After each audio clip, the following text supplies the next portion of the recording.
رسول اکرم صلی اللہ علیہ وسلم کی پیدائش مشہور قول کے مطابق 12 ربیع الاول مطابق 20 اپریل 571 عیسوی سوموار کے دن صبح صادق کے بعد اور طلوع آفتاب سے پہلے عرب کے مشہور شہر مکہ میں حضرت ابو طالب کے مکان میں ہوئی۔ رسول اکرم صلی اللہ علیہ وسلم کا نام محمد اور احمد ہے۔ محمد نام رسول اکرم صلی اللہ علیہ وسلم کے دادا نے رکھا اور احمد نام رسول اکرم صلی اللہ علیہ وسلم کی والدہ نے رکھا۔ صحیح اور راجح قول کے مطابق رسول اکرم صلی اللہ علیہ وسلم کی عمر مبارک 40 سال کے قریب ہوئی تو آپ خلوت میں رہنے کو پسند کرنے لگے۔ جب مکمل 40 سال کی عمر ہوئی تو آپ 12 ربیع الاول سوموار کے دن سے آپ صلی اللہ علیہ وسلم سچا خواب دیکھنے لگے۔ جب عمر مبارک 40 سال 2 ماہ ہوئی تو 18 رمضان المبارک سوموار کے دن رسول اکرم صلی اللہ علیہ وسلم پر پہلی وحی نازل ہوئی اور آپ صلی اللہ علیہ وسلم کی نبوت کی دولت سے سرفراز ہوئے۔ رسول اکرم صلی اللہ علیہ وسلم نبوت کے 13ویں سال کی عمر میں 18 صفر المظفر روز جمعرات کو مکہ سے روانہ ہوئے۔ 3 دنوں تک غار سور میں قیام کیا۔ پھر 1 ربیع الاول 13 نبوی روز پیر کو آپ صلی اللہ علیہ وسلم غار سور سے مدینہ کے لیے روانہ ہوئے۔ 7 دن سفر کرنے کے بعد 8ویں روز 8 ربیع الاول روز پیر کو قبا پہنچے، وہاں 4 دنوں تک قیام کیا اور 12 ربیع الاول روز جمعے کو مدینہ تشریف لے گئے۔ مشہور قول کے مطابق رسول اکرم صلی اللہ علیہ وسلم کی وفات 12 ربیع الاول 11 ہجری مطابق 8 جون پیر کے دن زوال کے وقت 63 سال کی عمر میں ہوئی۔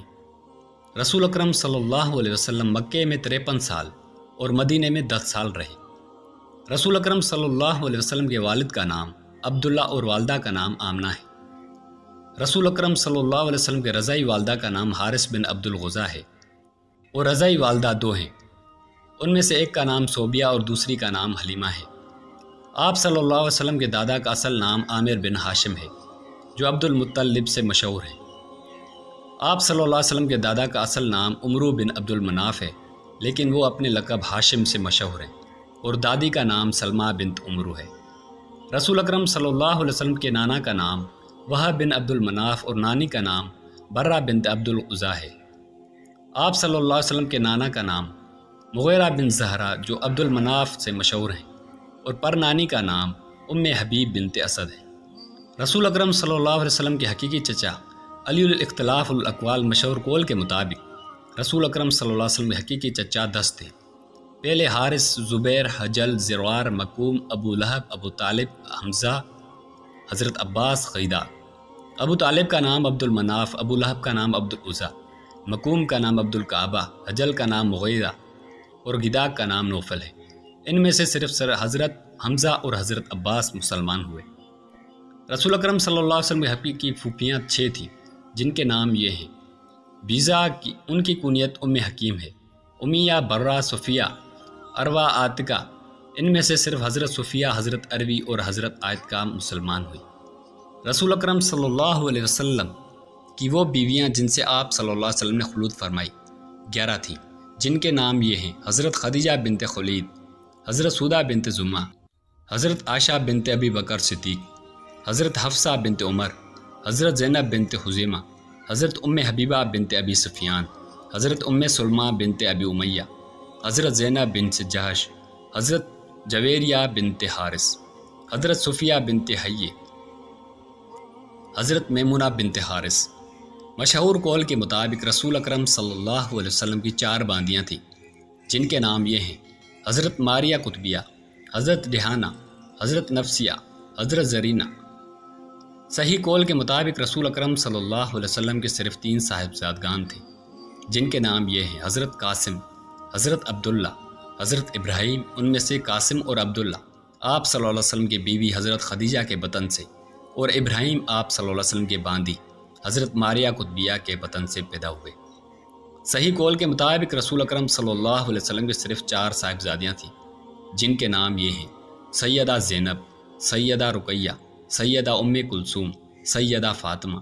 یہ 4 صاحبزادیاں رسول اکرم صلی اللہ علیہ وسلم کی پہلی بیوی حضرت خدیجہ کے بطن سے پیدا ہوئیں۔ صحیح قول کے مطابق رسول اکرم صلی اللہ علیہ وسلم کے 5 نواسے تھے جن کے نام یہ ہیں: حضرت حسن بن علی، حضرت حسین بن علی، حضرت محسن بن علی، حضرت عبداللہ بن عثمان، حضرت علی بن ابی عاص،